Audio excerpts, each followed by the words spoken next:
Hello everyone and welcome back to another Tiny Hands Tutorials. Today I'm going to be teaching you how to make s'mores macarons. So let's go.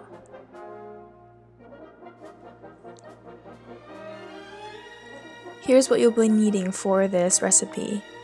You will need a large bowl or two,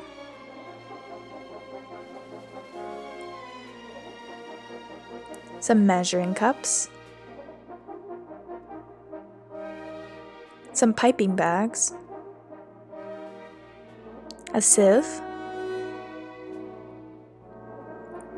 a cookie tray,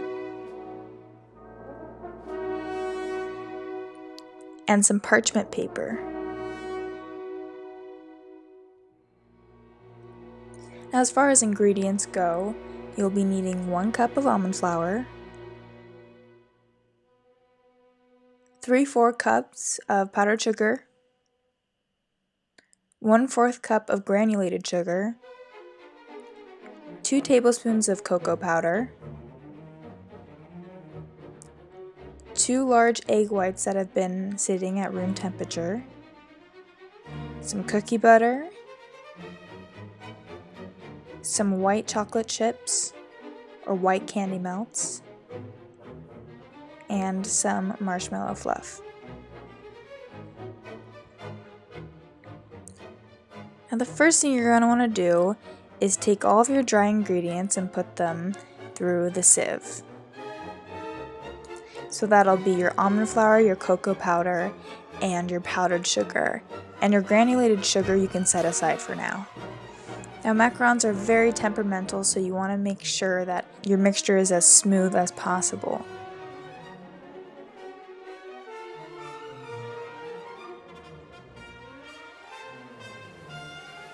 Making the meringue. The first thing you want to do for the meringue is you want to get your egg whites nice and foamy. After some time, you can add in a little bit of that granulated sugar. It'll make the egg whites rise and get bigger and shinier. And slowly you want to start adding more and more of that sugar.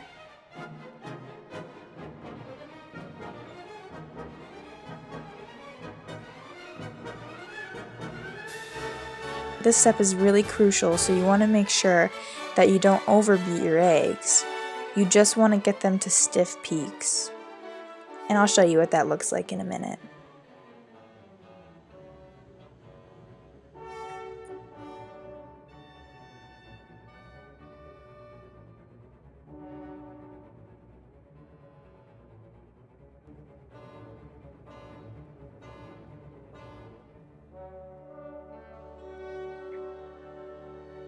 So this is me checking, and those look like stiff peaks to me. My camera can get in focus. Now for combining, you're going to combine your dry ingredients and your meringue. So just add a little bit of your dry ingredients first, and so that your meringue is more easily mixable with the rest of the dry ingredients.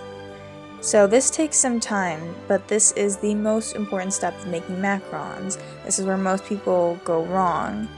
The way that you want to mix your macarons is by folding it, so going around and through the batter so as to not whip out all of the air. So something you can do to test your batter is pick it up and let it fall from your spoon for about 10 seconds or so. You can also cut through your batter and watch it flow back together in about 8 to 10 seconds. So now you can put all your batter inside a piping bag. And a nice trick to keep your parchment paper down is to stick some leftover batter underneath the 4 corners of your baking powder. So you can start piping out your little turds. So the next thing you want to do is get out all the air bubbles from your macarons, because that can crack them. So you should just smack it down in all 4 directions, and you can do this quite aggressively. which always makes me feel a little bit better about my life. So after you finish this, you want to set your macarons out for about 30 minutes so that they have a nice film over them so that they're not sticky anymore. And then you can put your macarons in the oven at 300 degrees Fahrenheit for 18 minutes. While your cookies are baking, you can start on the filling. So just go ahead and fill one of your piping bags with some marshmallow fluff to make your life a little easier, if you know what I mean. Now we're ready to start filling. My cookies are out of the oven and I'm going to go ahead and pipe a circle with a hole in the middle of the marshmallow fluff. And in that center, you can go ahead and put in some cookie butter. Decorating. The last step in this whole process is melting your white chocolate in the microwave for intervals of about 30 seconds or so. Then you can go ahead and take your white chocolate and just run it over the cookie. And your cookie should look like this. I'm really happy with how these turned out, and I like how some of the marshmallow fluff falls over so that these cookies kind of look like s'mores. And they taste really, really good too. And that's it. Thanks for watching, guys. And for more helpful tips and recipes like these, you can subscribe to Tiny Hands Tutorials. Bye!